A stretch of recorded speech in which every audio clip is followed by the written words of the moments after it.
കുവൈറ്റിൽ മംഗഫിലെ ലേബർ ക്യാമ്പിലുണ്ടായ തീപിടുത്തത്തിൽ 41 പേർ മരിച്ചു. നിരവധി പേർക്ക് ഗുരുതരമായി പരുക്കേറ്റു. ഇന്ന് വെളുപ്പിന് 4 മണിക്കാണ് മംഗഫ് ബ്ലോക്ക് 4-ൽ 100 ജീവനക്കാർ താമസിക്കുന്ന ലേബർ ക്യാമ്പിൽ തീപിടുത്തമുണ്ടായത്.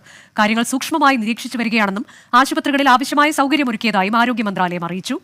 ഗിരീഷ് ഒറ്റപ്പാലമാണ് കുവൈറ്റിൽ നിന്ന് വിവരങ്ങളുമായി. ഗിരീഷ്, ഈ അപകടം ഉണ്ടായത് എപ്പോഴാണ്?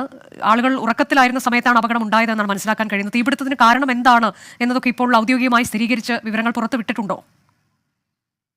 അനുജ, കുവൈറ്റിലെ മംഗഫില് 100 ജീവനക്കാർ താമസിക്കുന്ന ലേബർ ക്യാമ്പിലാണ് തീപിടുത്തമുണ്ടായത്. തീപിടുത്തത്തിൽ 41 പേർ മരണപ്പെട്ടു. നിരവധി പേർക്ക് ഗുരുതരമായി പരിക്കേറ്റ് ഇന്ന് കാലത്ത് 4 മണിക്കാണ് ഈ സംഭവം നടന്നത്.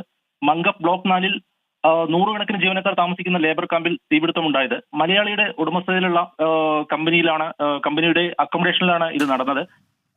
കൂടുതലും ഇവരിൽ മിക്കവരും മലയാളികളും ഉൾപ്പെടുന്നതായാണ് ഇപ്പോൾ ലഭ്യമാവുന്ന വിവരം. തീപിടുത്തത്തിന്റെ കാരണം വ്യക്തമായിട്ടില്ല.